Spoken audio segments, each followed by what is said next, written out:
Hello, welcome to the Bothy podcast. This is on the theme of comfort and disturb. My name's Graham Morgan and I'm a member of Bothy, which is a mental health and wellbeing hub in Argyll. Dawnne, it's lovely to have you here today. I'm not really sure if I've been in the company of an award-winning artist before, and I feel very, very impressed by it. But before we start our discussion about mental health and the theme of comfort and disturb, can you tell us a little bit about yourself? Well, firstly, thanks so much for asking me to do this, and a very fine, kind comment about award-winning artist. That's lovely. I am Dawnne McGahey. I'm a visual artist. I live and work in the west coast of Scotland. My work is rooted in the sea and weather systems. A bit of background because of that. I grew up in a fishing family. So the sea was very much a part of my everyday life, and it was something that shaped our routines and decisions, and there was this constant awareness of risk. Lots of weather charts and forecasts, and looking at subtle changes in the wind. Those things kind of really mattered in a fishing family, and even as a child, I learned to pay quite close attention to that, particularly because my dad was going off to sea. And that kind of upbringing just kind of led me to having a very deep interest in the forces beneath what we see. So the tides and the pressure systems, and I guess the rhythms and the patterns that quietly shape that world. I guess my work as well, additionally, is kind of also formed by memory and how we experience things and how we carry those things, through our thought processes and the way we experience the world. Thank you. In terms of like my mental health, I was diagnosed as autistic later in life, and it was quite an interesting.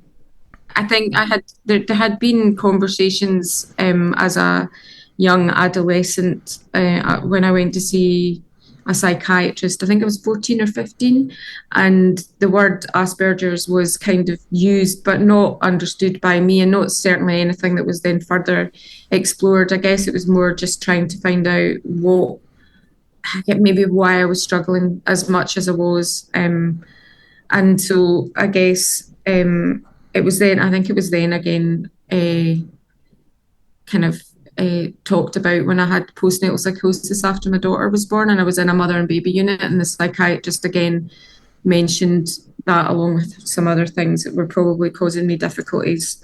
But it was only really when I think I was in my early 40s that I hit another critical point mentally, and was under psychiatric care again, and the psychiatrist then put me through a formal autistic diagnosis process, and it was an interesting moment in my life where I was almost given this language that to enable me to understand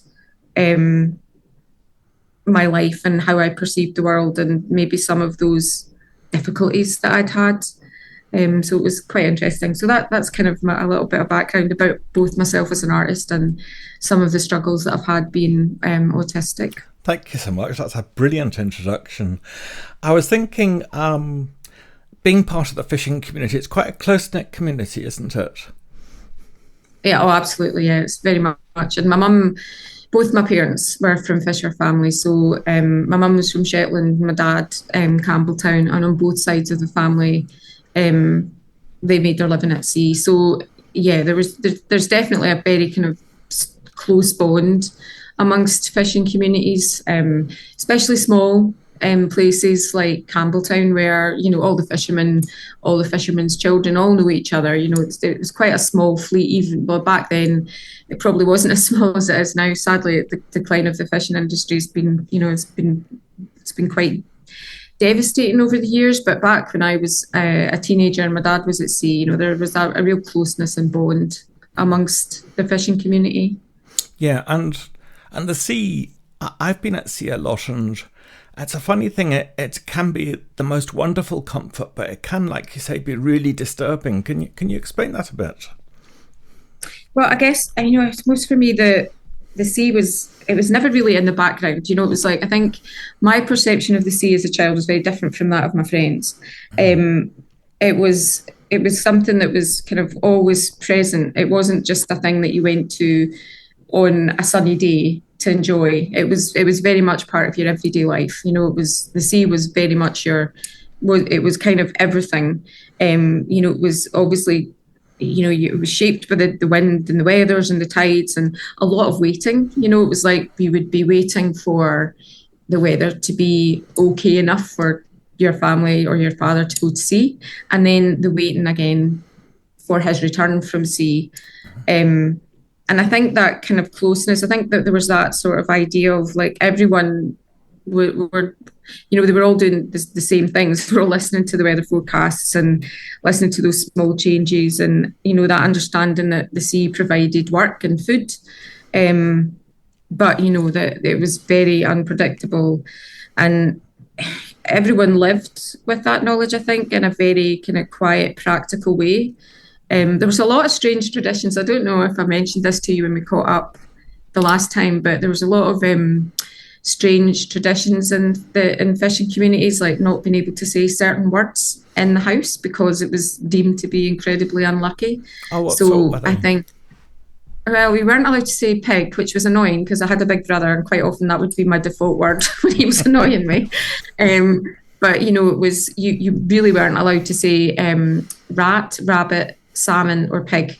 So those were banned in the house, and it was my mum and dad weren't strict parents, but those were things you just really absolutely weren't allowed to do. It was just so small things like that, and I was really curious about it because I got that there was this sense within the community that they were going out into this uncontrollable force, and those small things were supposed to protect them, and that it was always like a really strange. Yeah, there was a really strange relationship with those things for me. I always found it quite curious, but I mean, I stuck to the rules. I'm autistic, so I tend to stick to the rules. But yeah, like I think, as a child, that closeness and that kind of understanding of how cruel the sea could be brought me to a need to understand how it worked. I always wanted to know. I guess maybe just to understand how safe it would be for my dad. So I became like really interested in the patterns and the tides and the numbers beneath the surface, the maths of the water and the sine waves and all of those things. And I think part of that was just so that I could understand it well enough to see, if it could be controlled. And then obviously you realise that it can't be. But I think it's almost like that thing with the fishermen or the fishing families saying certain words to try and control the uncontrollable. I think that was my way of trying to understand something to see, well, can it be controlled? And then obviously come to the conclusion that no, it absolutely can't. So I think that curiosity came apart from, well, obviously from care, but then from fear.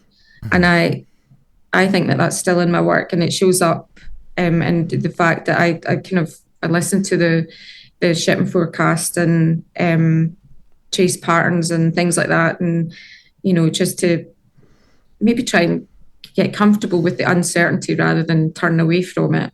As a brilliant answer. It makes me ask a really ignorant question, because the sea has imbued your art almost all your life, and I think art can be comforting and disturbing, but I don't really understand it. Can you explain what takes you into art? I mean, I suppose for me, like the thing that the sea component of my work,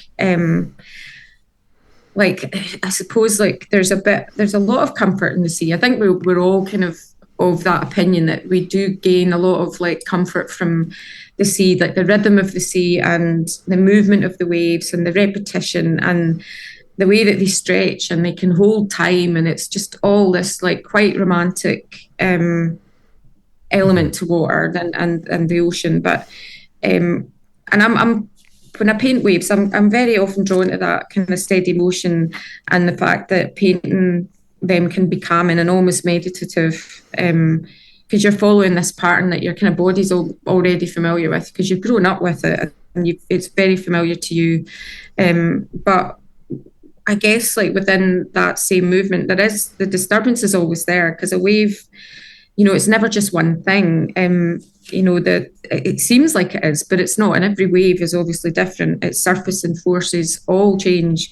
And when you grow up knowing that people, I guess, that you can go out to sea and they might not return, that's a really kind of disturbing thought. That's kind of, I don't think that ever really goes away when you've grown up in a fishing family. That awareness kind of sits quietly beneath even the most beautiful moments when you're looking at the sea. For me, anyway, certainly. Yeah. So, like in the paintings, I would say that the comfort and the disturbance kind of coexist.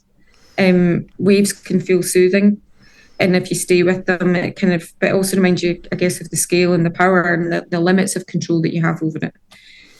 So I'm kind of interested in that tension between those two things. Like the repetition being calming, but also that uncertainty. That sounds amazing. That's absolutely amazing. Yeah. I don't think my brain's probably processed it properly. I think that's why I still obsessively paint it. Well, that's sort of connected with my next question. I write a lot, and sometimes I find I just need to write. And I've got a feeling this applies even more to you with your art. Would you really be you without your art? Can you help me understand that? Is art and you indivisible in a way? It's not something I wouldn't say that's something that I step into occasionally. I think it's really, it absolutely is how I kind of process the world and how I navigate the world. I think that's an absolute for me. And I think without doing it, I think I hold things in my body. And then like feelings that haven't maybe quite found a place yet. And I think painting, and I do write, but not in the same way that you do, Graham, because I had a read through that piece that you sent out, and I was just so amazed because it chimed so much with a lot of the way that I think about the sea, and it's just lovely hearing those stories. I love hearing sea stories, I have to say. But I think that that those experiences, like they give me room to shift and settle in a way that I can live with it. If I kind of process them through pain, I think that for me is a way of enabling maybe some of those thoughts to go somewhere that I maybe just don't know how to process in any other way. And I guess in a sense that it makes me maybe stay a bit better connected to maybe myself and things, and a way of allowing me to pay attention and making things as they arise. I guess the thing, and you'll probably be the same, but there's always like images and ideas, paintings forming in my head, and sometimes more than I can deal with, and it's like can be really overwhelming. But the paintings give me somewhere for those things to go, and it kind of moves and quietens a lot of that. Yeah. So I think art is absolutely who I am. I wouldn't say that it necessarily defines me, but it definitely supports me and helps me navigate the world. Thank you. And you were earlier talking about being diagnosed as autistic, but that's also a part of you. And from what I can gather, it's had an effect on you, maybe perhaps because people haven't understood how it will affect you and how you cope with life. Do you know, it was really interesting. I thought about this a lot, like when I got first diagnosed, and it was a really strange mixture of relief and a bit of sadness, because it gave me the language for the experiences that I'd always had, and it brought a sense of grief for the child that I once was, and I think as a child, I was often labelled as stupid or easily distracted or disengaged. And, those are really powerful words to hear in your formative years. And they don't disappear easily. They kind of hang with you. They still do for me. Like, I think a lot of those things, those labels, they quietly shape how you see yourself and what you think you're capable of. And so a lot of the time, when I was first diagnosed, a lot of those things came to the surface again, and I felt quite sorry for that little girl. You know, I remember once having a panic attack in primary school, but nobody knew then that that's what it was, because, you know, I'm old, and back then nobody really had a handle on certainly children having panic attacks, but it was clearly I couldn't breathe, and I was just, and so the teacher, bless her, you know, without really knowing what was going on, clearly maybe thought I was choking, lamped me over the desk and started battering my back. But it was just that way where you just never, there was never an appropriate way to deal with what you were going through at that time, because nobody knew what was wrong. So you were always kind of treated in a way that wasn't the right solution for you. And it was, you know, I look back in a lot of those things and think it's quite sad. But I think, to be honest, like, I think a lot of that, those formative years, maybe in some ways made me more determined and more resilient. And in some ways, I think, to keep going. And even though I, in school, could not cope with the environment at all, how busy it was, it was just sensory overload constantly. And I would come home from school and crawl up the stairs and go to my bed because I was just so exhausted. Yeah. But I think in some ways it kind of gave me the determination. I knew from a very early age art was my thing. I wanted to go to art school, and I was always a child that was making, colouring in or painting. That was my kind of thing. So it made me, I don't know what it was. I think maybe there was something internally that there was a little North Star that said art school is your thing, don't go to art school. And even though I came from a family where my mum was a cleaner, my dad was a fisherman, there was no frame of reference for me as a child that art school even existed. But for some reason, I knew that was the place for me. And I think when I went there, I kind of felt I had reached my environment and the place where I was supposed to be. And I went on to excel academically. You know, I did really well and got a scholarship to America. So those labels as a child, maybe those noises of being stupid and incapable and all of those things maybe started to lessen a little bit. But I think they never really fully go away, because you're always, as an autistic person, expected to fit in to things that really don't suit you. And, you know, the masking is exhausting, and it gets worse as you get older. You know, you get so depleted going out into the world. And I think when I was younger, I was able to do that a little bit better. But as I've gotten older, I don't have the energy for it really anymore at all. But yeah, it was a really strange experience, processing all of that, because a lot of it, you know, you're kind of processing the sense of relief, but you're also then processing, who do I tell? You know, who's it safe for me to tell this to?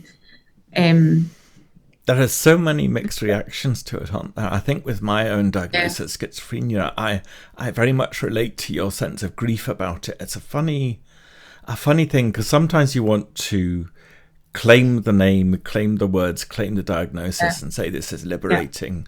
And sometimes there's a huge sense of loss and a sort of what if. Does that make any sense? Oh, absolutely. You know, I think, I guess, like, the way that I would see it is, it's like I can, like, going back to that little person of who I was, I wish, you know, I could go back and see that version of myself and treat that little person with some compassion, and like the confusion that I always felt and never fitting in and trying so hard, you know, it was just exhausting. But yeah, it's just, I think the label, I think it's, in some ways, it's, as you say, it's like you have a huge sense of relief, because you've got this answer why things are so difficult. The things that other people find trivial and easy is like climbing the mountain. And I think when you get the answer why that is, then you feel, you know, okay, and now I understand. Now I need to be kinder to myself. I need to give myself permission not to punish myself for all of the things, not to hate myself for all of those things that I can't do easily. I need to stop doing that, because that's where the depression then comes in. Because obviously, I think for me, certainly anyway, I've suffered from depression. I mean, pretty much certainly since my early adolescence, but I would suspect maybe even as a child, I was constantly having nightmares, panic attacks. So I suspect all of those things would have been, part of being depressed, and certainly anxious, very, very anxious. But you get that label, and I think there's still, a fear of how people react to that.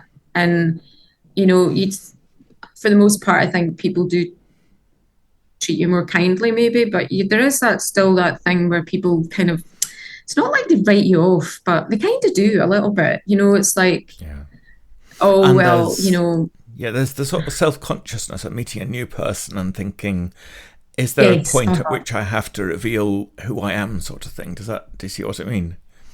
Absolutely. I've kind of gone into that. I've gone into like, I'm pretty, don't leave the house very much at all. So I kind of have gone into a position in life where I'm avoiding that a little bit now. But I think when I was kind of in society a bit more, and if I was struggling, and then having to tell people, look, I'm autistic and this is really difficult for me, I'm going to have to bow out, I'm going to have to go. It's sometimes it's met with grace, and sometimes it's not, and that's just a fact of life, I suppose. And but it's still hard, and it still stings, And you get that, that thing where people say, I don't know if you get this, but that thing where people say, well, everyone's a little bit on the spectrum. Like, that must be very frustrating. I just look at them and go, yeah, okay. Yeah, okay. You just go back and tell that little child that was getting like hoisted from into special needs classes and then brought back into normal classes, and you tell that little person, you say that to that wee person that tried so hard to fit in and just couldn't. You tell them that everyone's a wee bit on the spectrum. Yeah, it can be really frustrating, because the struggles that you have, and it it's not it can be profoundly debilitating, and I think that's maybe what people don't. And I think I've been really adept at masking, and I've been pretty good at navigating society, but that it's come at a huge cost a lot of the times. It's like I have I'm multiple breakdowns costs. So I mean, it's not something that you can do and it not have consequences. It does have consequences. So yeah. And a slight change of subject, I don't want to give a sort of rosy pictured story, but my impression is you have a lifestyle that is pretty close to suiting you nowadays. I think so. I think since COVID, certainly there's been less demand to be out in the world, and that does suit me a lot better. I think I still suffer from exhaustion. I think maybe as I've gotten older, it's gotten worse. I don't know, but so I have to go to my bed about 5:30. Like by the time I've gone through a day, I'm absolutely spent. Like I'm monosyllabic, and I can't do any more, and I can't process things anymore, and I need to go and hide. So I think that I probably need to go and speak to someone about that, I think, just to see if there's ways that there's maybe things that I can put in place to make that a little bit better, because especially having a child, it's not ideal if I'm working all day and then having to go to my bed, and therefore you don't have any family time. So I think, that probably needs to be explored a wee bit. But I would say that, I have created a bit of an environment for myself where I don't feel like I'm constantly jangling, I feel like, and do you know what the other thing is? I think I've gotten to a point now where I feel like I'm okay, and I give myself permission to rest. I think that I've gotten to an age now where I realise that if your body's telling you to rest, it's what you need to do, because if you keep pushing yourself, it's not going to end well. And I know this from previous experience, so I guess I know my limits are getting smaller and smaller. That's what's worrying me a wee bit. But it's so important, is it? Not to put so much pressure on yourself, not to have to be perfect all the time, to allow yourself to be you sometimes is really important, isn't it? Yeah, I think that's the thing. I think there's been occasions where that like I've been stimming or I've done something which is like it's really hard to explain, but you do things that are just like quirky. I think that's the word, quirky. Yeah. You do things that are a bit quirky and you can see everyone looking at you and you go, oh no shit, the mask just slipped there, that's a bit embarrassing for me. But again, I think I'm a bit kinder to myself since the diagnosis, and I don't sit and replay those moments over and over and over in my head. They become like ruminated thoughts where I just punish myself for the way that I've behaved or the things that I've said, or trying to be not like that anymore, which would be good because that's exhausting. That's brilliant. As a sort of almost last question or thing to talk about, you're part of a collective of autistic artists. I don't know its name, which is about raising the profile of your art and your community's art. Can you explain that to me a bit? Well, there was two things. There was a project that I was involved in a few years ago now, it's called Nuke, and I was one of the founding members of that. And it was a really good project. It's gone from strength to strength, which is great. And that was really basically for neurodivergent artists. I think the art world is as guilty as any other part of society, and it's not designed for neurodivergent people, which is strange because I suspect there's probably quite a lot of neurodivergent artists, but there's a lot of within the art world that's very hard to navigate if you're autistic, like the social element of it, the networking, going to shows, speaking to people, all of those things. Typically, I can't speak for every autistic artist, but typically when we did research, those were things that autistic artists struggled with. So part of the process of Nuke was to look at how do we make that better for autistic artists, and how do we bridge the gap between, what is, I suppose, the art world as it is and what it could be, to be more inclusive towards neurodivergent artists. And so there was a lot of work that went into that. And as I say, they've gone from strength to strength, which is great. Then the other project was Spectrum, which was like a national autistic art award, and I was one of the artists that were shortlisted, and our work was shown at the Saatchi Gallery in London, and that was an amazing experience because I think it highlighted to me that there is a way for the art world to be inclusive, because the founding directors of that art prize made it so that it was possible for us all to go to that opening. They made it comfortable enough. They made sure that everything was in place to enable us to participate. And that was really nice. And it was really nice for me to be able to see that side of the art world that I had kind of maybe just been very scared of and kind of bowed out of a lot. I mean, I maybe would do it very occasionally. And then one of the artists actually that was in that show went on to win the Turner Prize last year, which was fantastic. And she's a non-verbal autistic artist that lives in a kind of, I think, in a support. She gets a lot of support around her, but her work is amazing.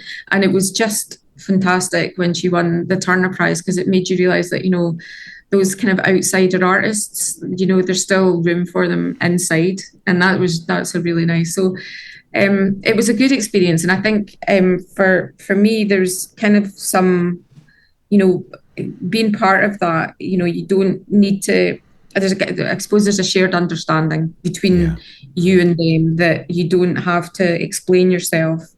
And that's really quite deeply affirming, when you don't have to do those things. It's really nice. That's lovely. And as a last quick message, is there anything you would say to those many people, you and me included, who maybe don't fit into the mainstream? Yeah, I mean, do you know what? When people first meet me, this has been my whole life, really, and they describe me as quirky or eccentric or slightly weird. And it's not usually said with malice. And I've learned that people noticing that I move through the world differently, and that I respond to things in my kind of own way is not a bad thing. That's okay. Sometimes it can not be okay, and I have experienced that too. But I've learned to just try and be okay with the fact that, people might raise their eyebrows with how I navigate the world, but that's fine. I've overcome over time. I think I've kind of come to see that, it's not. I don't think difference is something that you should be trying to correct or smooth out, because I think that it's often where sensitivity and creativity and insight. I think that's where those things kind of live when you're a bit different. Like those things seem to exist there, and trying to constantly fit in to the mainstream is exhausting, and it can pull you away from what actually sustains you, which is those areas where sensitivity and creativity and all those things live.